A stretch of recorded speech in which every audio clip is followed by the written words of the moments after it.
Hello, what is up everyone? This is Alex, and if you're enjoying my content, don't forget to hit that subscribe button and tap the little bell so you never miss any videos from Heroic Elite Comics. Alright, let's dive into one of the best Batman stories I've ever read, Batman White Knight. This comic is absolutely incredible, and I've been raving about it since the first issue dropped. When it first came out, I was already hyped because the concept just looks so cool.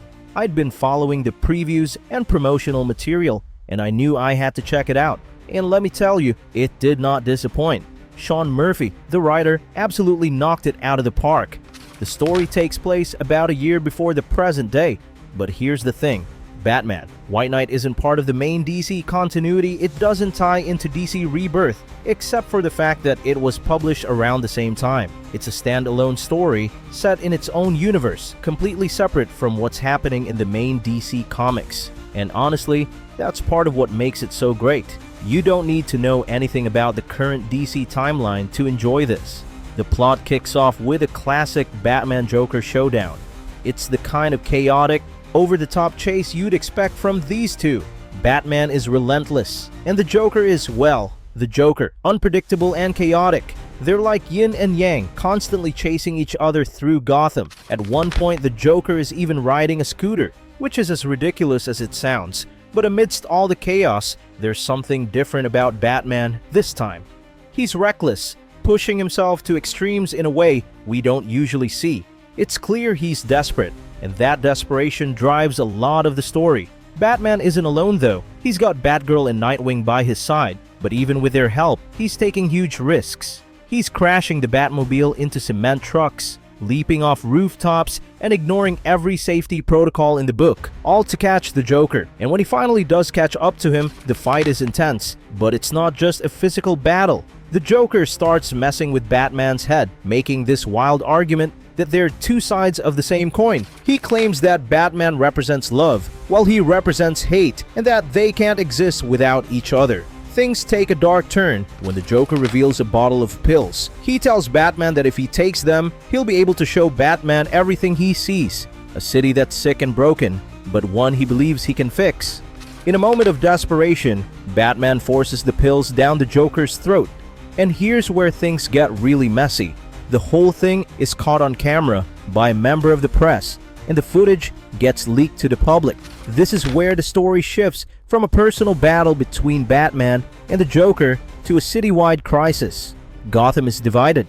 On one side, you have people who argue that the Joker still has rights. Even after all the lives he's taken, they believe he deserves a fair trial, and if the system finds him not guilty, then that's just how it has to be, even if it means risking more lives in the future. On the other side, there are those who say the Joker has forfeited his rights by killing so many people. They believe he deserves to die, no questions asked. The rift isn't just among the citizens of Gotham. It's within the police department too. Some officers support Batman, while others see him as a vigilante who's gone too far. And then there's Commissioner Gordon, who's stuck in the middle. He acknowledges that Batman has crossed some lines, but he also believes that Batman's heart is in the right place. At the end of the day, Batman brings criminals to justice, even if his methods are questionable. Meanwhile, the Joker wakes up in a cell surrounded by Batman memorabilia, including a poster from Batman the Animated Series, a nice little Easter egg for fans.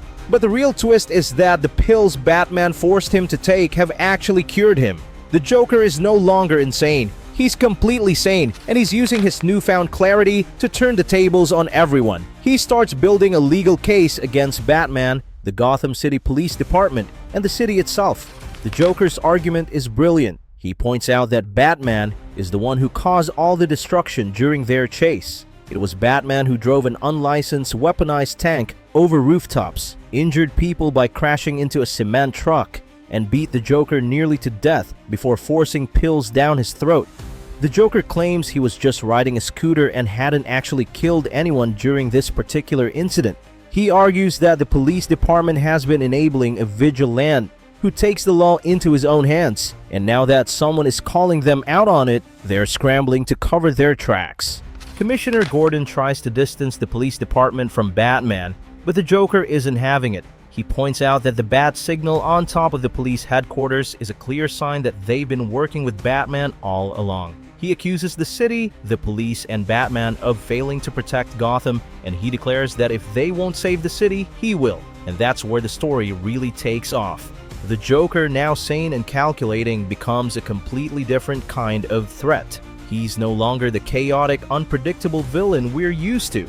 Instead, he's methodical, using the system to his advantage and exposing the flaws in Gotham's justice system. But the story isn't just about the Joker, it also delves into Batman's psyche, revealing why he's been so reckless lately. We learn that Alfred is dying, and Bruce has been working with Mr. Freeze to keep him alive until a cure can be found. The stress of losing Alfred, combined with the constant pressure of being Batman, has pushed Bruce to his breaking point. It's a side of Batman we don't often see: vulnerable, desperate, and willing to do whatever it takes to protect the people he loves. The comic also gives us a fresh take on the Joker's origin. Instead of the usual mysterious backstory, we learn that he was once a man named Jack Napier who grew up on a farm, dreaming of a better life in Gotham City. But when he got there, he found a city that was broken and hopeless. He tried to make people laugh, but when that failed, he turned to crime and eventually became the Joker. It's a tragic story, and it adds a lot of depth to the character. What makes Batman, White Knight so compelling is how it flips the script on the traditional Batman-Joker dynamic. The Joker, now sane, becomes a voice of reason, exposing the hypocrisy and corruption in Gotham's institutions. Meanwhile, Batman's actions are called into question, forcing readers to reconsider what it means to be a hero. The story doesn't offer easy answers, and that's what makes it so thought-provoking. One of the most fascinating aspects of the story is how it explores the idea of redemption. The Joker, now cured of his insanity, genuinely believes he can fix Gotham. He sees himself as a reformer, someone who can bring real change to a city that's been failed by its leaders. But at the same time, his methods are still manipulative and self-serving. It raises the question, can someone like the Joker ever truly change, or is he just finding a new way to play the game? The artwork in Batman, White Knight is also worth mentioning. Sean Murphy's gritty, detailed style perfectly captures the dark, chaotic tone of the story. The action scenes are dynamic and intense, while the quieter moments are filled with emotion and tension.